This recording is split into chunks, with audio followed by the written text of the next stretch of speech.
Alrighty, Jeff. So first of all, welcome back to the tour. What's it like to be back out? I know your first start in 4 years out here. It's nice, yeah. I mean, I wasn't planning on being away for so long. I mean, I was kind of a bit jaded, I guess, and over golf a little bit a few years ago, but we wanted to move back to Australia, so we went back to Australia, and the kids have been going to school there, and it's really cool, and I'd planned on coming back and playing a few more, but COVID came along and we got stuck in Australia, so here we are. This is my first time back. What's it, your memories from your win here, what kind of comes to mind about your week and your win here in 2014? Yeah, fun week. I mean, I'd always loved coming to Reno, but like I came here early in my career, and then I was getting into the Bridgestone, the Akron tournament that we used to play at Firestone for so many years in the middle, and didn't get to come, and we were sometimes I was at Firestone getting beaten up by how hard that golf course was, kind of wishing I was at Montreux, you know. But yeah, started coming back here a few years ago, well, a few years after that, and great win. It was great fun. It was a beautiful town. Love playing at altitude. It's always sunny, cool in the morning, warm during the day. It's like the best weather we play in all year, and it's a beautiful place. What else do you need? Does the scoring format change strategy, or can it change strategy in any way, or is it pretty much, do you feel like you're playing stroke play? I think it changes it a little bit, yeah. You definitely would tend to be on the more aggressive side. I mean, if you're adding up every shot for 72 holes, like, you've got to avoid the train wrecks, you know. But birdies here are more valuable than bogeys are bad, you know, so I think you sort of lean towards the aggressive side, and maybe on a short par 4 that you might normally lay it up off the tee and have a wedge in, you might go for the green. Because eagles are very valuable. Those 5-pointers are really, really valuable in this tournament. I don't think you can win it without 2 or 3 of those, you know, over the week. Maybe you can, but you've got to have a pile of birdies. So I think you're just a fraction more aggressive. You might go for a par 5 more often, maybe over the water or something like that. But it's pretty similar. I mean, you're playing golf, you're trying to make pars and birdies, but I think you would lean to if you had a choice between conservative and aggressive, you'd usually take the aggressive in this format. And how would you describe your balance between architecture and your foundation and practicing? Kind of, where does that balance on a week-to-week basis typically? Recently it's been pretty much all foundation and all architecture. Not a lot of golf. I played a few tournaments in summer in Australia, our summer, so January, February, and was a bit rusty. I've been playing a little bit at home, but mostly been doing other stuff. But the opportunity came up to sort of come over for a few weeks and to play here, and another one down the road. So yeah, I'm excited. It's good to be back. It's nice to see people I haven't seen for 3-4 years, and sort of this is what I did for 20 years of my life or more. So it's nice to sort of be back amongst my peers and sort of catch up with some people and get back to doing what I do. Are there any people you've particularly enjoyed conversation with? Anyone you've caught up with that you hadn't seen in a while? Oh, there's a bunch of people. I mean, I don't want to select anybody out. There's probably 20 or 30 people I saw yesterday that I hadn't seen for 3 or 4 years, you know. And these are people, a lot of these people I've known for my whole lifetime, you know. So pretty exciting, fun to pop up. And I kind of snuck up under the radar, really. Only sort of put my name up here, I think, Friday, really. It sort of popped up there. So no one really knew I was coming. So it's nice to catch up. Caddies, players, reps, you know, media officials, like everybody. It's been fun.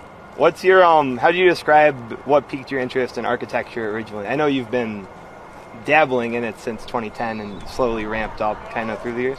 I don't know. I mean, I grew up on the Melbourne Sandbelt, like right next to Royal Melbourne, which is pretty architecturally significant and great. And then when I started travelling other places, I sort of started wondering why everything wasn't as good as Royal Melbourne, and got lucky to travel around Scotland a fair bit when I was a kid.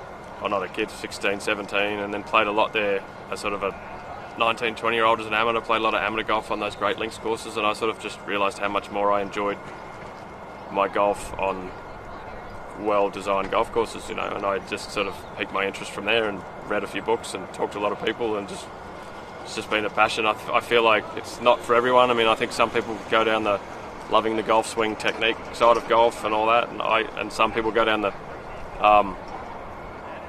golf course side, and I sort of went the golf course direction, and was always sort of passionate about the golf course side of things rather than the golf swing side of things. So I think when you take a deep dive into anything, I'm fortunate enough that my career and my sort of playing abilities allowed me to get involved in something that I really enjoy. How do you describe your kind of architectural philosophy? I don't know. I mean, we try to do good golf courses. I don't know, we're trying to It kind of depends How long on the have you place. got? I mean, It this is a depends. book. No, it depends like on the place and the land and. Yeah, I mean, Like, look, it can change up based on where you We like are. strategic stuff. We don't like really punishing sort of punitive stuff. I mean, it's more like we like a bit more width and strategy, wide fairway strategy. Give everyone something to play. I mean, if we had a loose idea, you'd love to bring the sort of 18 handicapper and the scratch golfer closer together. You know, you want to make it easier for the high handicapper and harder for the scratch or the pro sort of guy. And that's the great courses do that. You know, I mean, Augusta, Pebble Beach, the old course, the way they're playing this week. Those courses are generally relatively achievable for the 18 handicapper, the sort of average golfer, but the pros really struggle and it's really tough. So I think that would be philosophically that way. But I mean, I don't know. It's a very, very broad subject. Totally. We don't have, yeah. 100%. And I wanted to ask about the President's Cup, when that came about to become an assistant captain and what you're looking forward to about kind of Quail Hollow and being out there. I mean, look, President's Cup's my favourite tournament by a mile. Loved playing in it a few times, and I've loved being an assistant. I was an assistant sandwich carrying cart driver for Nick Price at Liberty, and then last year, or 3 years ago now, at Royal Melbourne. Fantastic. I mean, every role, everyone inside the sort of, I think everyone inside the gates at the President's Cup has a good time, but inside the team room, it's just fantastic. It's a great week. You get really close with families and golfers and sort of legends that you've known but not really got that close to. I mean, your acquaintances on the range every week, but you actually spend a week inside the same hotel and the same bus every morning and the same locker room, and you connect in a way that you can't connect at individual tournaments. So yeah, it's a special week, and Charlotte will be a great host. I know they've sold it out really quick and the build-out's bigger than it's ever been before, and yeah, Quail, we've always loved going to Quail, and everyone's loved going to that tournament, so I imagine President's Cup there is going to be pretty amazing. And lastly, I wanted to circle back to you. You mentioned kind of you had been a little jaded with the kind of the competing side of things. Where do you think the jadedness came from? And then do you feel like a little more fresh now after having not been out here for a few years? I just think it comes from, I mean, it all adds up. I mean, I've been sort of on the go since a late teenager, travelling around playing golf, and golf's a frustrating game. It can wear you out, and when it's your job, I know, I mean, the average club golfers get frustrated, but when it's your job and you've got kids at home and you just want to be at home, and you're 5-6 weeks in a row on the road and you miss another cut and you're sitting in a hotel room, and it's like, it just gets old. Like, sorry, I mean, golf's a fun game, but like, it's not that fun to miss cuts or to finishing at the back of the field on Sunday, sort of spending more money than you're putting in the bank, and when your kids are calling you up saying, I did this today and I did that today, it's just, there's better things in life than struggling and digging holes on the range, you know. So in that sense, I think anyone who stays out here for 10, 15, 20 so years, I mean, is going to have periods where they feel like that, you know. And I had a great run. I played really well. I scratched my itch. I mean, I'd love to sort of get back amongst it and get in contention a few more times, and sort of, but I wouldn't be disappointed if I didn't, you know. I'm glad I have the opportunity to be able to do this every now and then and play a little bit. If I play a little bit more, that's great. But I'm loving being dad at home, and I'm loving the architecture, and as you said, the foundation stuff we're doing with the junior golf is really good down there, and yeah, it's all good. So golf is just going to wear you out every now and then.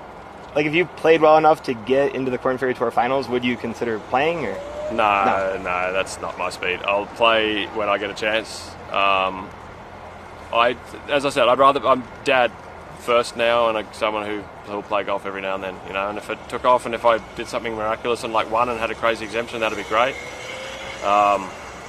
But otherwise, I'm pretty content to just sort of do what I'm doing. Awesome. Perfect. No worries. Thanks, Geoff.